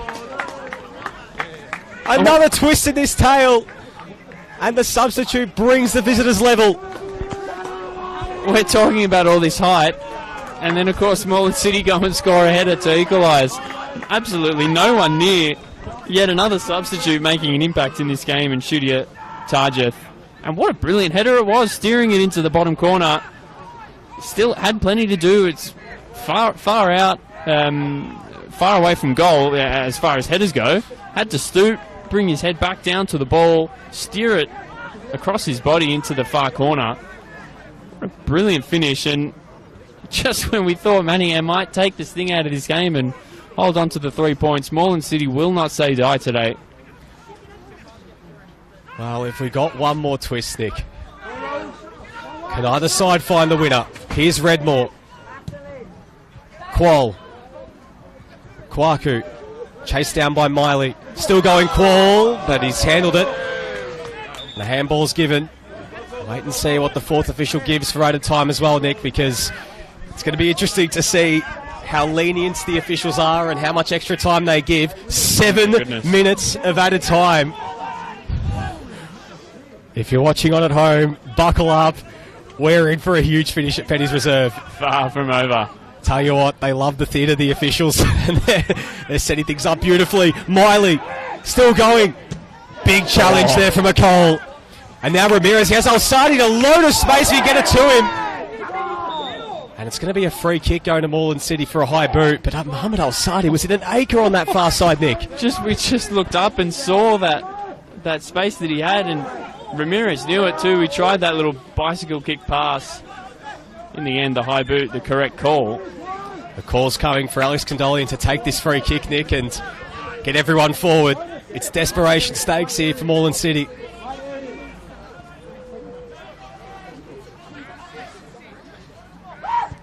Condolian, Theodore Akopoulos brings it down. Well played by Morabu. Tajith gives away the free kick. And whose goal is equalised yet again in this game as Suresh looking to try and delay the restart. Redmore sending it long.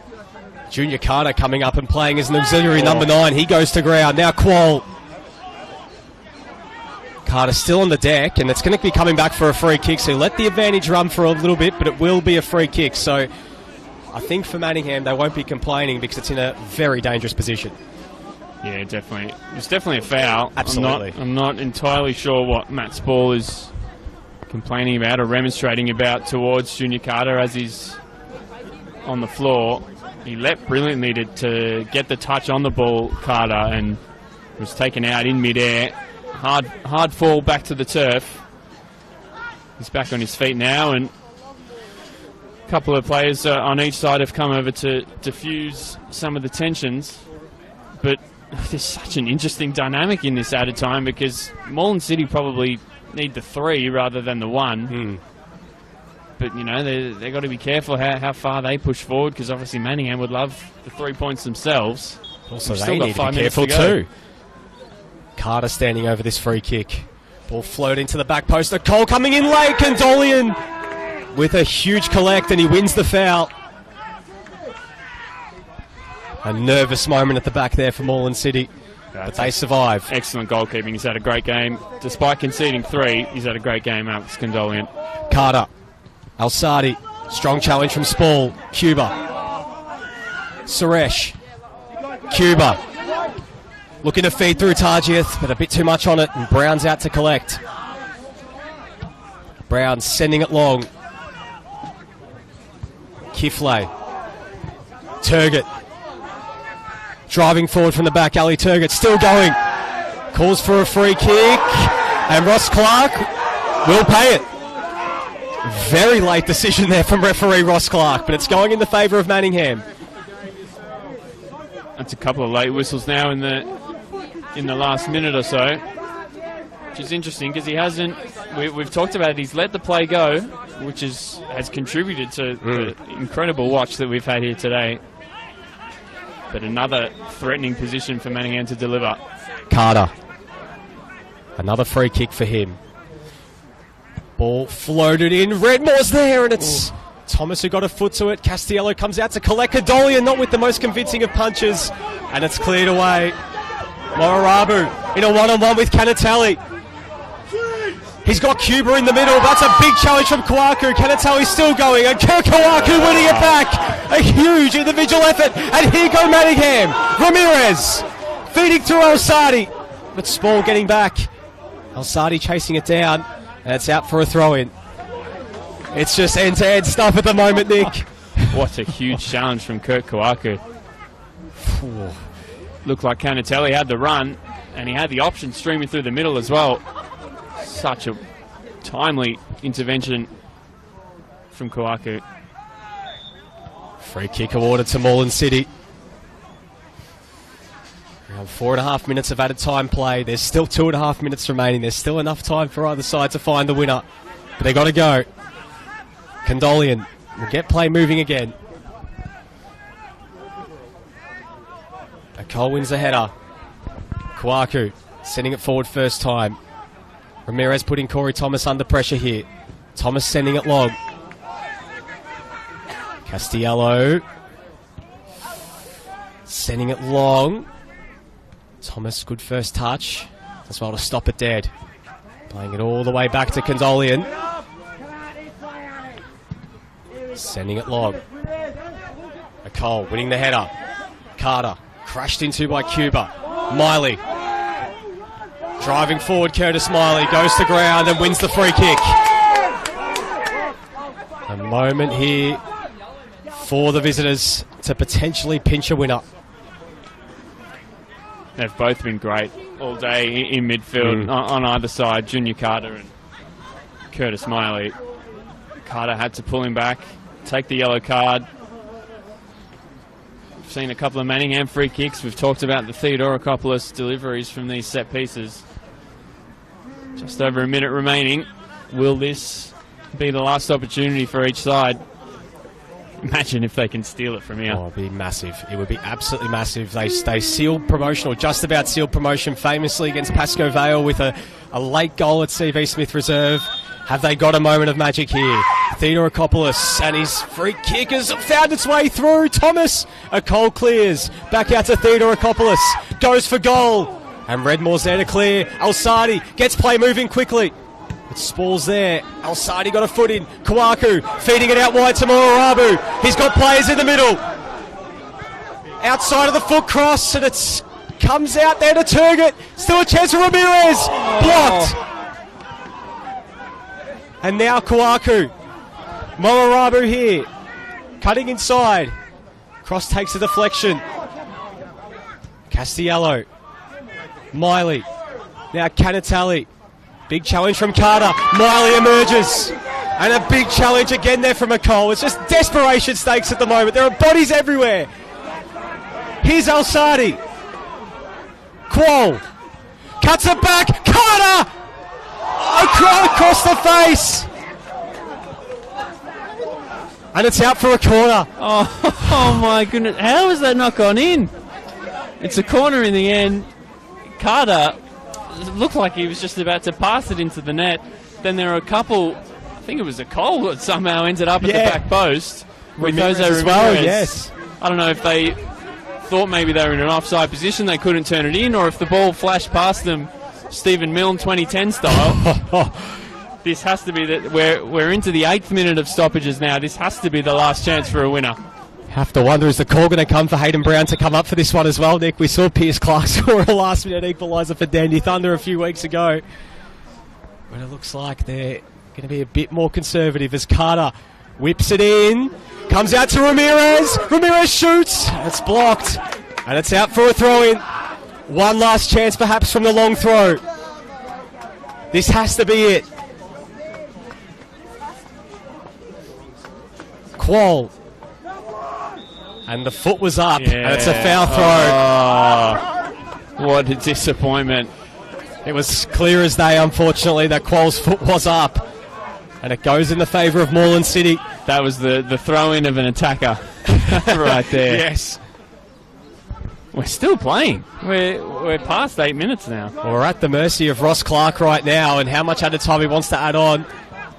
Kwaku does well, and that's not the final whistle there. That's come from a fan as a Cole to Morabu. He keeps it alive.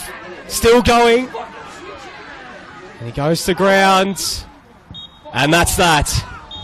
The final score here at Petty's Reserve is 3-all. What a game of football. Neither side separated after a pulsating 90-plus minutes of action. And for both teams, it doesn't really do too much in the race for their hopes of survival. A point, it's helpful, but it's not exactly what they were hoping for. Manningham, this game was just helter-skelter. Moreland City took the lead courtesy of Christos Theodorakopoulos. Manningham equalised through Jose Ramirez. Ben Everson gave Manningham the lead going into half-time. Moreland City pulled one back through Theodorakopoulos, and then Junior Carter thought he'd won the game for Manningham until Chudia Targeth, with time expiring, scoring a late equaliser. Both teams had chances to win the game, but in the end, the final score here, 3-all, leaves both teams perhaps battling it out for another month to see who will survive. But perhaps the big winners out of this would be St Albans, who are watching onto a sandwich between these two teams. But Nick, what a game. Well, the only reason I'm glad that the final whistle has been blown is so we can just breathe and relax and take in what we've just seen. What an absolutely incredible game of NPL Victoria football. We've just seen twists and turns. Both sides had the lead. Fouls and bookings and set pieces and chances and calamities at the back and woodworks being hit. It truly had it all. But in the end, and you can see it in the reaction of both players, both sets of fans as well, forlorn on the turf or screaming in frustration, knowing that the win was there for each team. So I think at the end of the day, a draw is probably fair. And as you mentioned, the winners on the day end up being St Albans. A bit of an eerie hush goes over Petty's Reserve at the moment, with both teams really understanding the gravity of this result. Manningham go, for the time being, 2 points clear of St Albans. St Albans with a game in hand, playing against Altona tomorrow, can go above Manningham with a win. St Albans are 2 points clear of Moreland. But of course, we don't know how many teams are going down. It could be 2, it could be 1. If it's 1, it's advantage Manningham. They're still 4 points clear of Moreland City. But if it's 2, we're going right down to the wire. Next week, both these two teams back in action, with Moreland City taking on Heidelberg at home. That's going to be a huge task for them, while Manningham are on the road against Hume City in a massive game over at ABD Stadium. But it's time for us to sign off, Nick. Wow. I don't want to leave. Can we restart? The players are going back into the change rooms. I feel like this game needs extra time. Can we get them back out? We need a winner, but both these two teams, they understand they won't play any of the bottom 3 in this run home, but those who are all the way in St Albans at the moment, they be feeling real good going into that game against Altona tomorrow, where they know a result for them could take them out of the bottom 2. But Nick, it's time for us to sign off here. It's been an absolute pleasure to have your company and on the NPL Victoria YouTube page. It was been an incredible day of action, which what we understand, there's a 3-all as well at Avenger Park between Avondale and Oakley. But what a day of NPL Victoria football, and what a final month we're going to be in store for. Stay tuned to NPL Victoria YouTube for the remainder of the season. We're signing off here. Final score, Manningham United 3, Moreland City 3.